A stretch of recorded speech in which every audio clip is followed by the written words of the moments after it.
Welcome, SENS Talk. Russell winds in, feeds it back across the strike, and scores! Brady Tkachuk makes it 2-0. Claude Giroux, hit along, scores! Tim Stutzock cross, Tkachuk score! The captain, Brady Tkachuk, buries it with 1:18 to go. See you later. Go, SENS, go. All right, I'm joined here with Ottawa Senator prospect and friend of the show, Angus Crookshank. Crooker, it's always a pleasure to have you on. It's like the fourth time already you've been on the show. How are you doing? I'm good, man. Appreciate you having me on as always. Of course, it's without a doubt. You can come on the show anytime you want. So it's my pleasure. How's your summer? How's your off season been so far? It's been good, man. It was good to spend some time at home, kind of with some family, but I wanted to get back to it right away. I mean, it was a big summer for me, and hopefully we can kind of see where things go.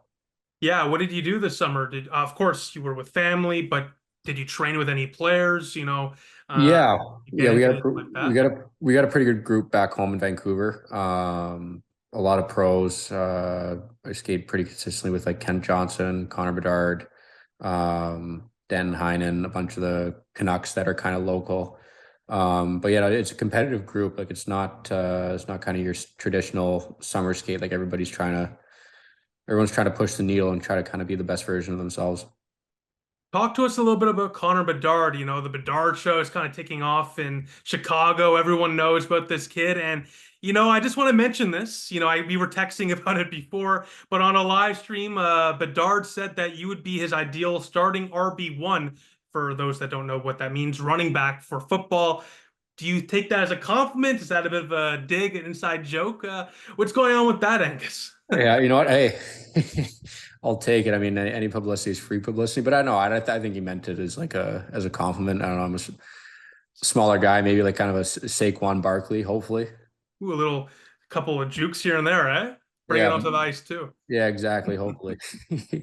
But it was funny seeing that. It was funny seeing that. Yeah, I saw that. I'm like, I have to text you. I didn't want to bother you, but I mean, when you see something like that, how do I not bring that up with you? You know what I mean? Because that's hilarious. And kind of on that note, I mean, did you ever play football, by the way, or is I played 1 year of flag football growing up, but I loved it. But the issue was I was playing baseball, hockey, soccer, and then football on top of that. So my mom was like, "Okay, Angus, you're gonna have to give up school at this point if you want to keep up with all these sports." So we unfortunately had to kind of kibosh football after the first year. And let's just say that decision probably wasn't an easy one. I'm sure there was some ruckus happening in the house when that went down, huh? You know what? It wasn't bad because I'd only played it for the 1 year. It's not like if I was forced to have to give up hockey, I think there would have been, let's call a spade a spade. There'd probably be a tantrum. But yeah, no, it wasn't that hard of a decision. Now, talk to us a little bit about Connor Bedard. Bedard, I can't imagine being in that position. 18 years old, playing one of the largest cities in America in professional hockey league. He's essentially suddenly thrust into being one of the faces of the league. And some people call him, awkward or quiet.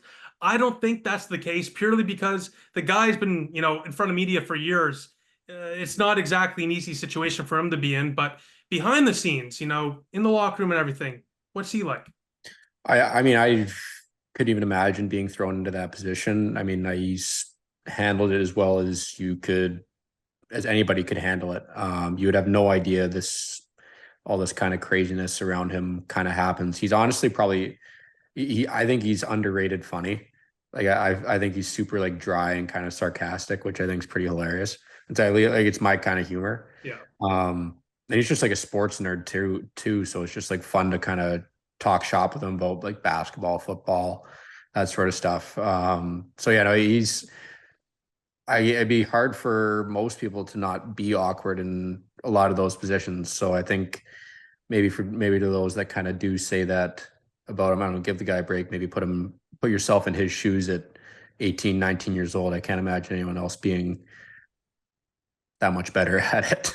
Yeah, amen to that. I mean, my goodness, there's people these are the same people that struggle in a, class presentation or whatnot. Imagine 30 cameras in front of you. You got the entire essentially hockey world following you and watching you. It's not an easy situation to be in. And Absolutely. That's why I asked. And dry humor, for some people it doesn't work, but I'm like that too. Firstly, I'm a dry humor type of guy as well because, you kind of cut through it, you know what I mean? And it's a little more funny that way.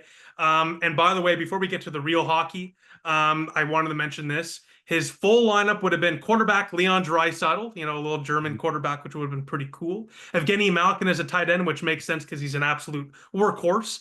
Matthew Tkachuk is another tight end. Of course, you, Angus, throw it in there as the running back. And he was very adamant about that, by the way. He was very, very persistent on you being the running back. And then Connor McDavid being the wide receiver with Nathan McKinnon. That's a pretty nice blend of big size, speed, and a little bit of chirps. A little bit of chirps coming from you, Angus. So yeah, I wonder who's the outlier in that group. Not you. It's not you. Not yet. Maybe for now, but you know what? 5 years from now, let's see what happens, right? Let's see what happens. But there's a reason why you're a part of that conversation. But that's for football. Now let's get on to hockey. Let's get on to hockey, right? So sorry, everyone. Had to ask the question because that's been seared into my brain since I saw it. So let's get into hockey and everything. Obviously, last year was a huge season for you and the Belleville Senators. You led Belleville the last couple of years actually in goals. With 55 goals the last 140 games in the AHL. You were also a point per game player last year with 46 points, or roughly a point per game player, in 46 games, 46 points, pardon me, in 50 games last year. You were also an all-star.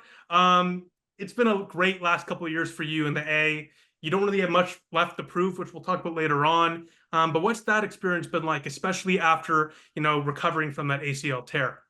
Yeah, you know what, it's been yeah, I guess you could say it's been a good couple years. I mean, it's been a lot of kind of cool experiences for sure. I mean, I can't thank my teammates and the coaching staff in Belleville enough. I mean, for the job that they've done. I came in pretty, we'll call it raw.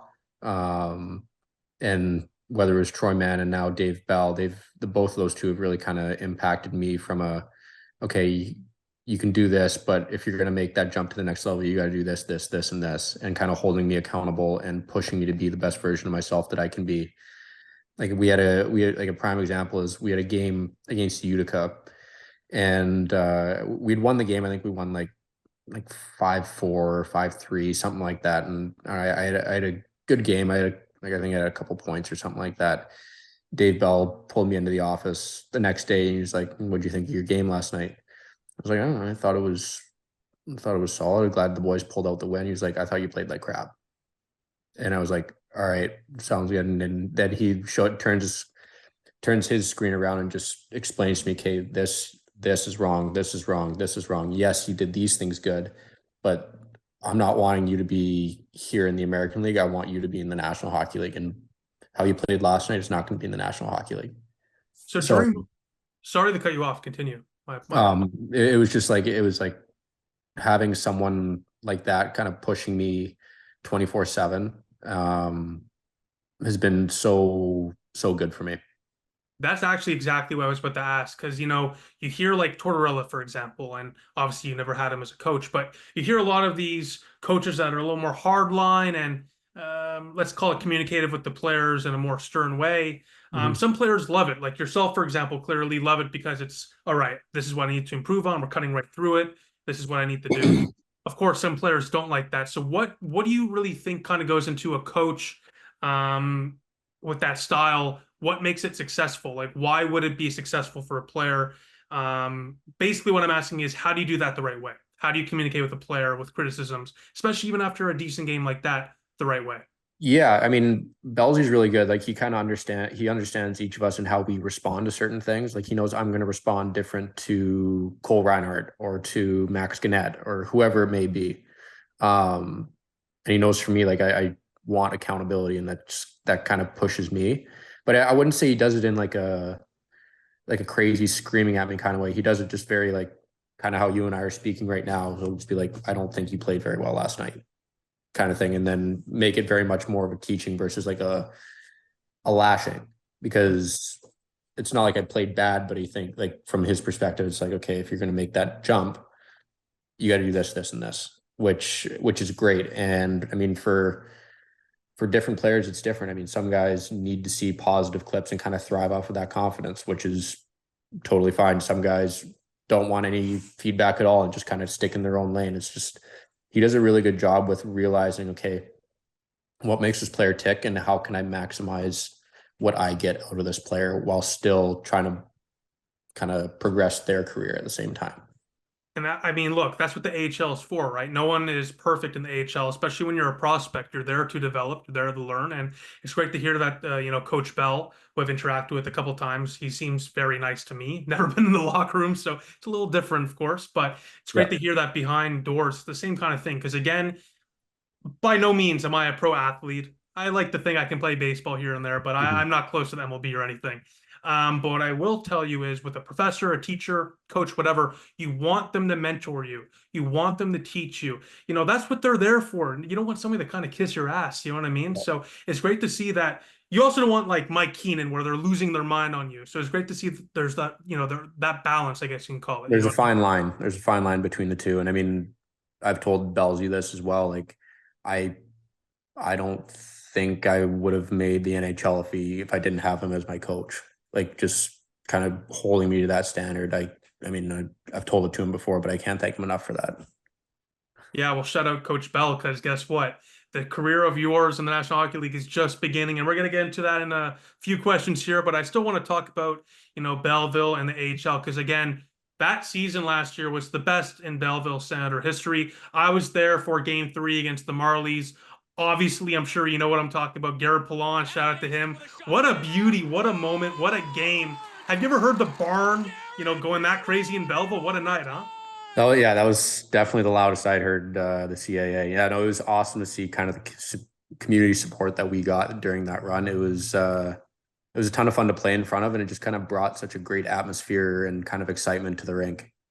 Now, I know post-game, the Sens have their little tradition.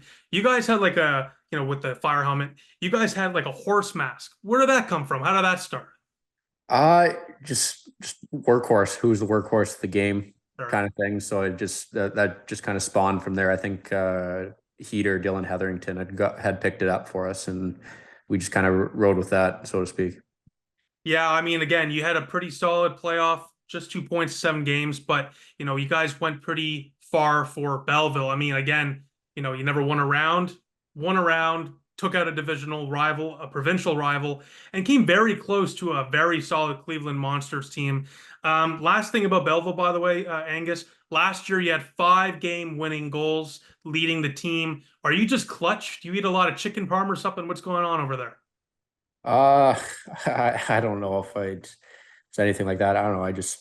I find big games fun. I mean, obviously, like there's no bigger kind of stage than overtime or the playoffs or anything like that. So I don't know. I just enjoy those moments. I think as an athlete, those are kind of the moments you want to be a part of.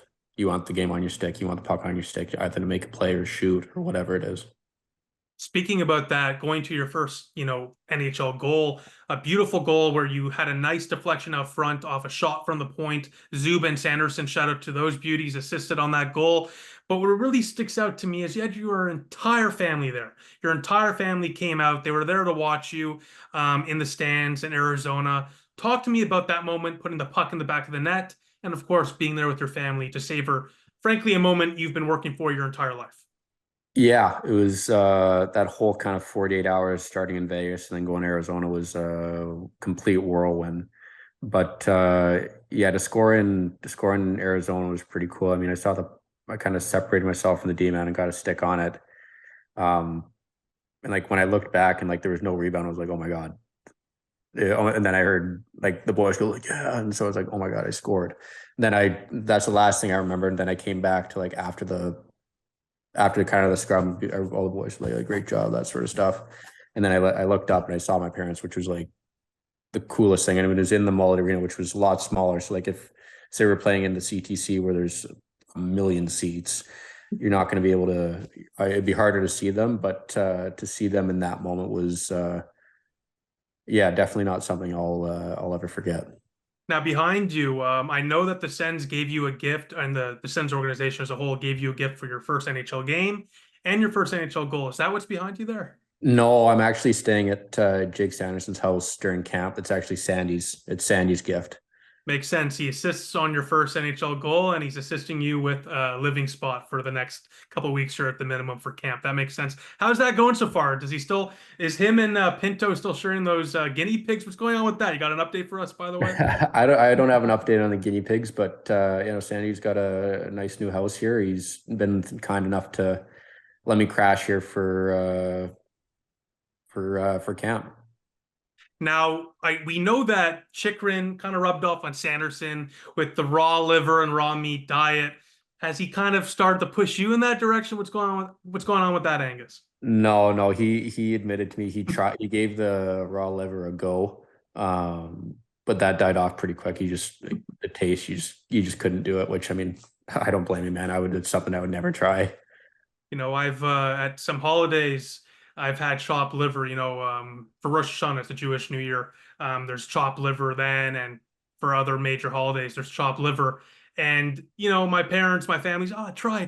So I finally tried, and that was disgusting. So I can only imagine literally pure raw liver, not even chopped up with onions and everything. I mean, not my thing, but again, that's probably why I'm not a pro athlete. I don't do those type of They things. teach their own, man. Teach their own.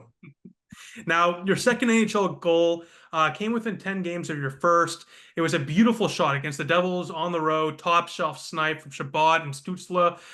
You finished with 3 points in 13 games to finish off your first NHL stint.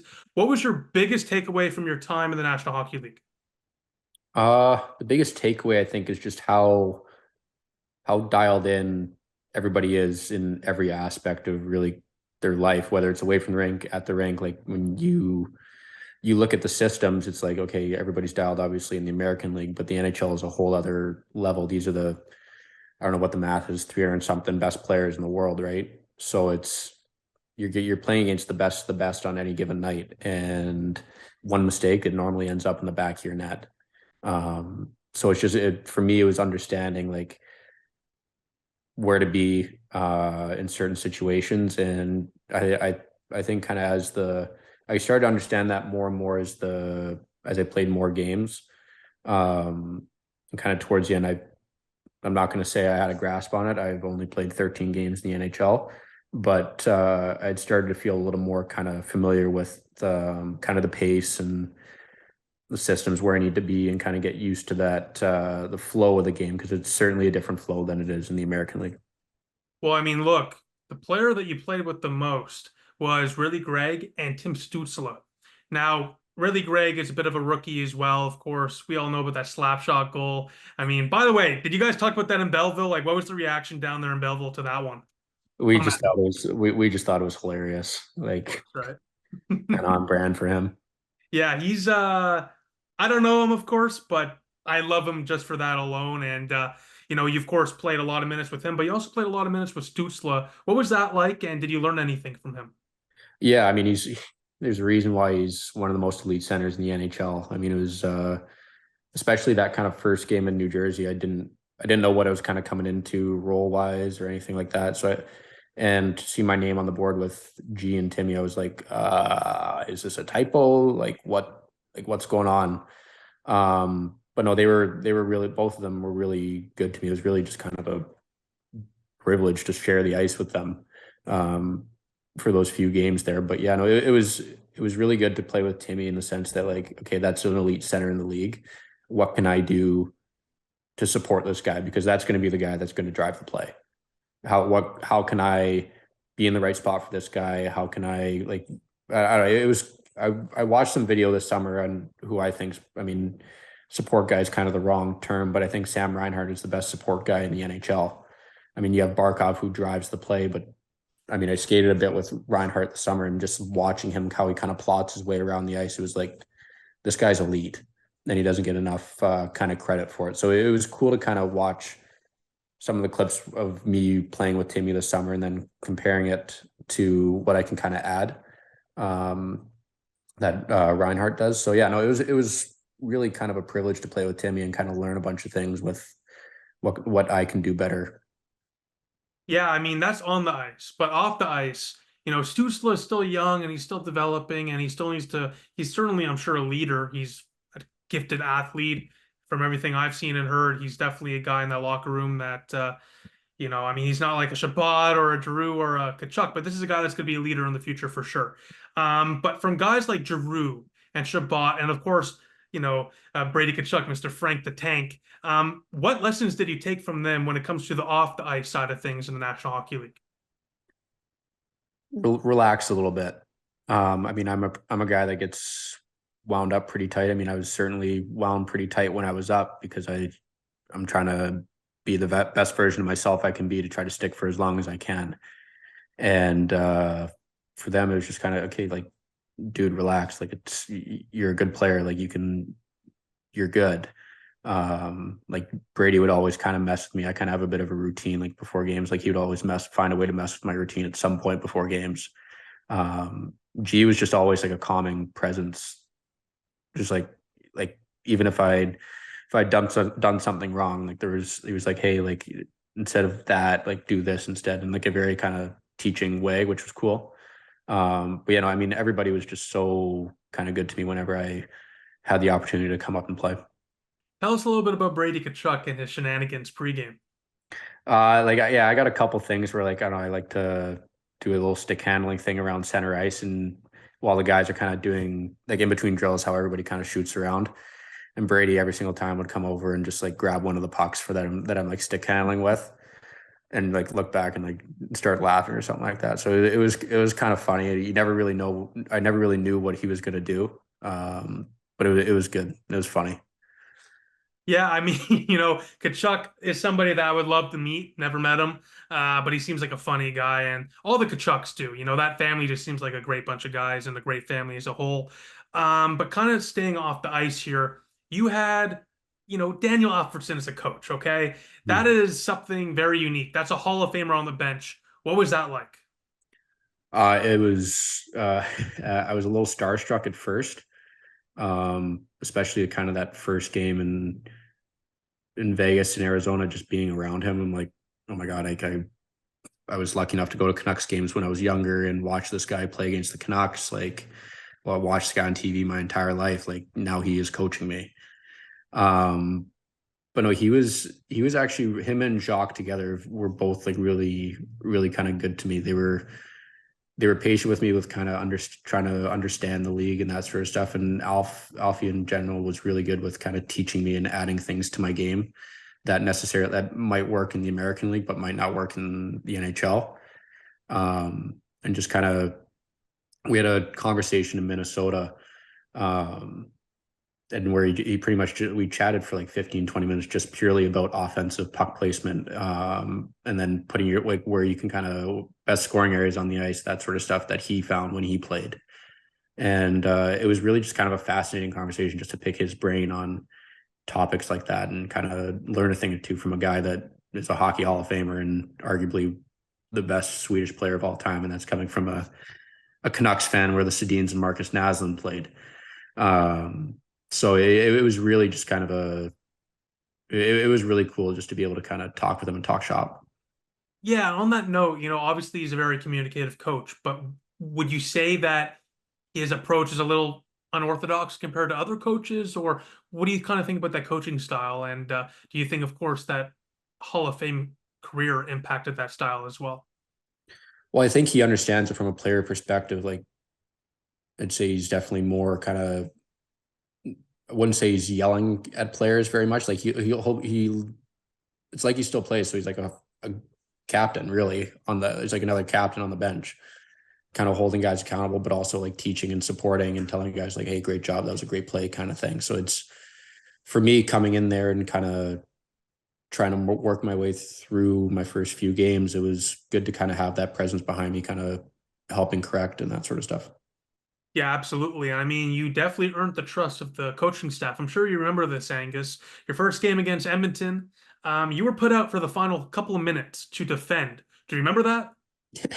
Yeah, when I think, I forget who told me before the game, but like, yeah, your matchup's McDavid tonight. I'm like, what?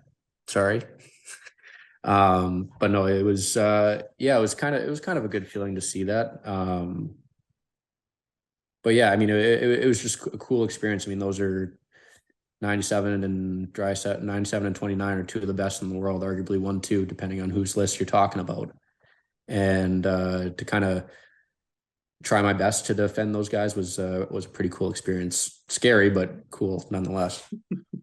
Yeah, I can't even imagine that. I mean, all jokes aside, you got the quarterback and wide receiver there, but going back to hockey, again, I can't even imagine. I mean, that is absolutely insane to have to, you're going against essentially the newer version of Malkin and Crosby. Okay, this is a dynamic duo.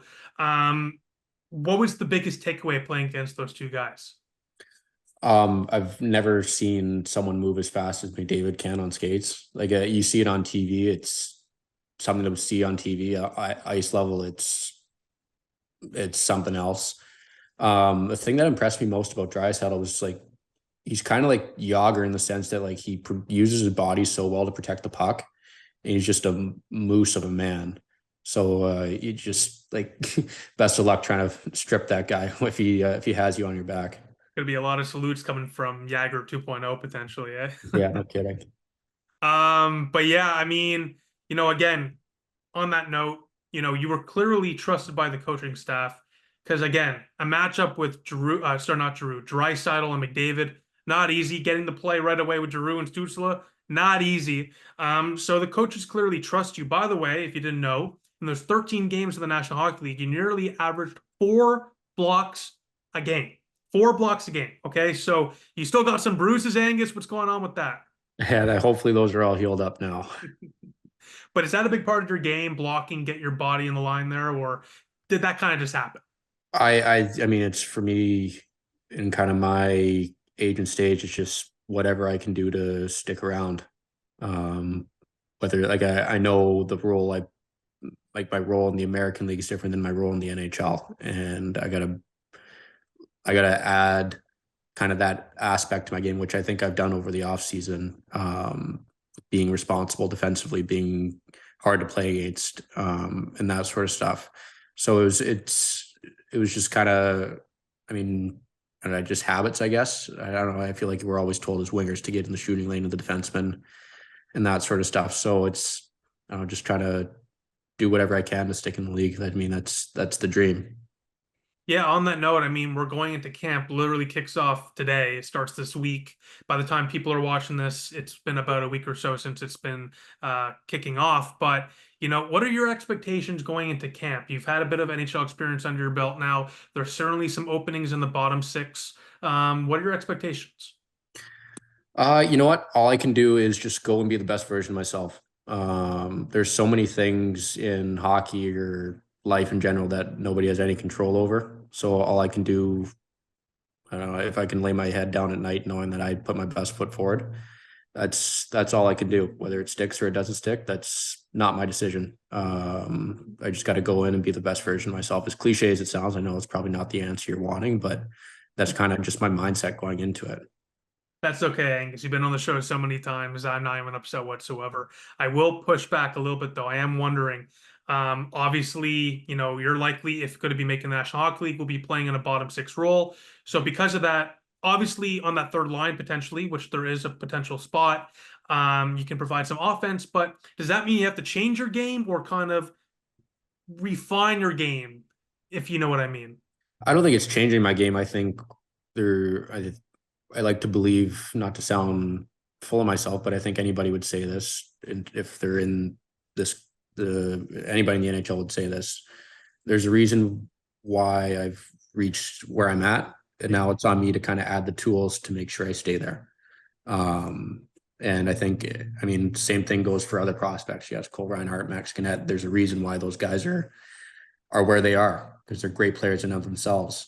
And then it's on us as prospects to just continue to add tools to make us as well-rounded as we can be.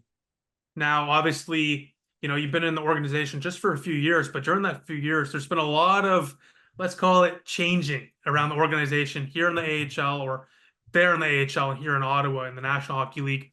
Michael Andlauer is in his first year as owner of the Ottawa Senators. Have you noticed any sizable shifts in terms of the organization, the philosophy, the amenities, everything in between in Belleville, but also here in Ottawa? Yeah, I mean, I was fortunate enough to meet Mr. Andlauer once after our game in Buffalo, and he was incredibly kind to me. I didn't expect him to know who who the heck I am, but he knew who I was, which was kind of nice and surprising. But I think I noticed it most in Belleville. Like previously, it would be a kind of one bus to games sort of thing, which is standard, which I never really gave it a second thought, but we kind of we were lucky enough where we started taking two buses to games. So players had a little more room to kind of lounge out, play cards, kind of talk shop a little bit, which was a really nice touch. At least that's something I appreciate, and I think most of the guys appreciated. That's just the only one that kind of comes off the top of my head. Yeah, it's the little things. It's the little things in an organization of so many people that really goes the long way. It goes the distance, if you want to call it that. Because again, let's just say the organization was not exactly known for the little things being done right a couple years ago. So something small like that might seem small, but it's actually massive. Because like you just said, let's say it's a longer trip down to, I don't know, I'm not going to throw names out there, but let's just say whatever city, middle of nowhere. I mean, having that extra space, especially for the those longer bus rides, I can only imagine goes a long way. And again, it just shows that commitment and investment from the ownership top down throughout the organization. So that's a great sign to see. And obviously here in Ottawa, I was just at the CTC a week or two ago for like a media launch event.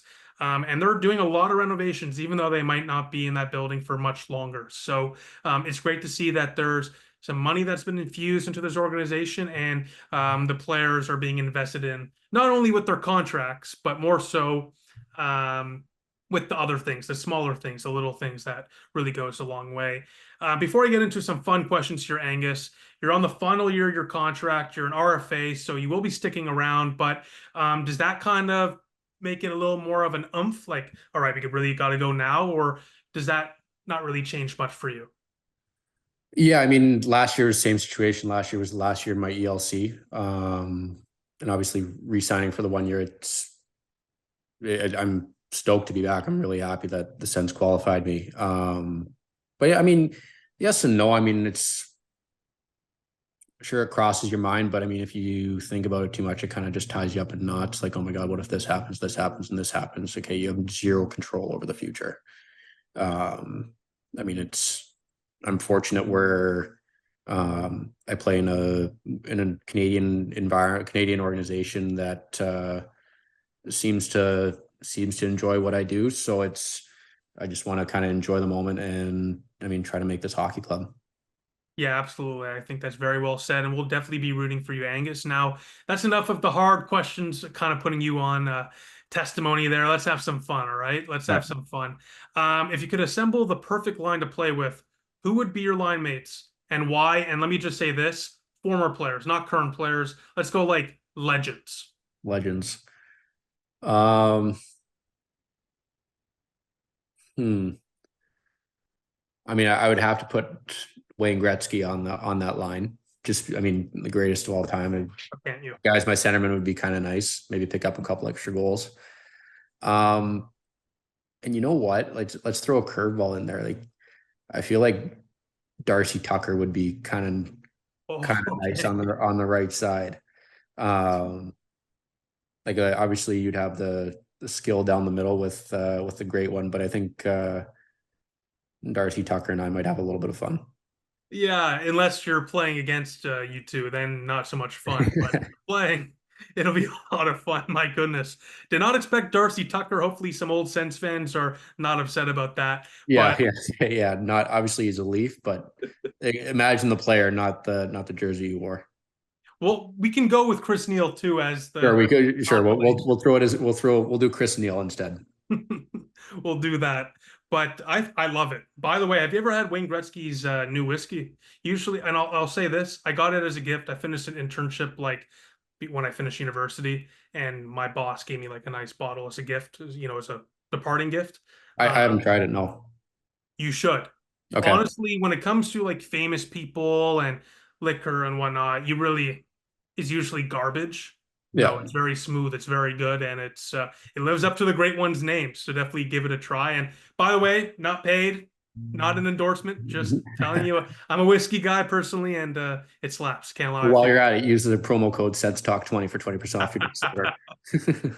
Come on, Wayno. Let's get on this. Angus is putting in some promo codes. Let's get on this sponsorship already. Can you definitely use the moolah to get to more Sens games? That's for sure.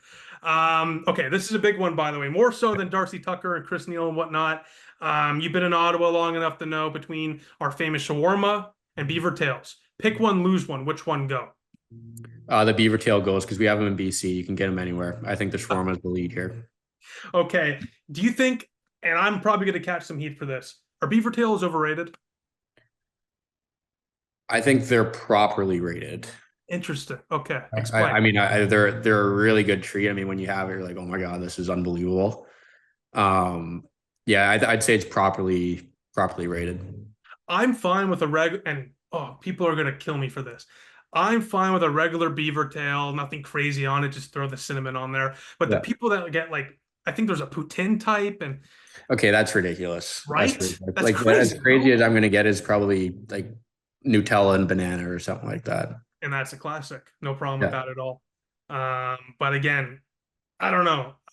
I'm not against beaver tails by any means, but and I'm a big, if you know me and you're watching this, you know I'm a big poutine guy.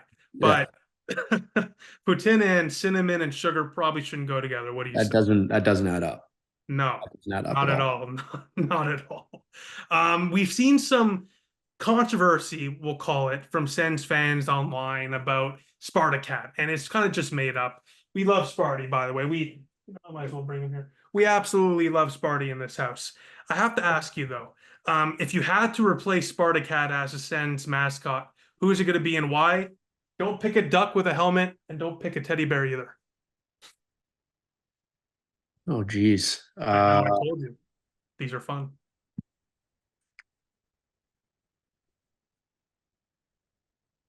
I don't know, I think it'd be kind of cool to see like a guy dressed up as like Julius Caesar or something like that.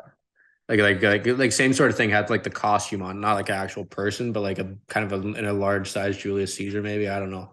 Have you ever seen the video in 2008 between Ottawa and Pittsburgh playoffs, where Ottawa does the gladiator in the middle of the ice, kind of like what Vegas does now? Oh, I think I've seen a clip of it. Yeah, I'm gonna put that B-roll on top of here. I think there's a reason why we are not doing Julius Caesar. Okay. Because the thought is perfect, and I agree with you, but maybe it was just the execution back then, but maybe best to avoid. If it was up to me, by the way, I'm gonna put myself on the spot here because why not? I would do, and this is gonna sound stupid, let's lean into the senator kind of thing. Let's just have some boring bureaucratic guy with a suit with the little logo on the back, and that's about it. That would fit the city well, I think. What do you think?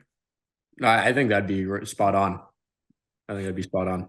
Absolutely. Angus, last thing. I always ask Sens prospects and players this when they're on the show. Are we going to see any fun Sallies going to this year? And if so, what's in the arsenal? I don't think I got any kind of ones I've practiced. I don't know. I'm kind of more of a spur of the moment guy. I get pretty pumped up. I don't really think. Well, you know what? Hopefully you're not thinking much as you're scoring many, many goals in the coming years in the National Hockey League. Angus, always a pleasure to have you on. Thank you so very much. I think you're the first person, I should say, in Sens Talk history, the first person in Sens Talk history to join the show more than 3 times. It's an absolute pleasure, as usual, to have you on, Angus, and we'll be rooting for you. Big camp coming up. You set the bar for yourself. You have high expectations for yourself, and it makes sense because you're a hell of a player who continues to be better and play better, especially after a gruesome injury a couple years ago. So Angus, will be cheering for you, we'll be watching you, and we'll be celebrating when you make it to the National Hockey League again. But until then, until we talk next, thanks again, and we'll talk soon. Thanks, Brandon. Appreciate you having me on. Of course. Take care.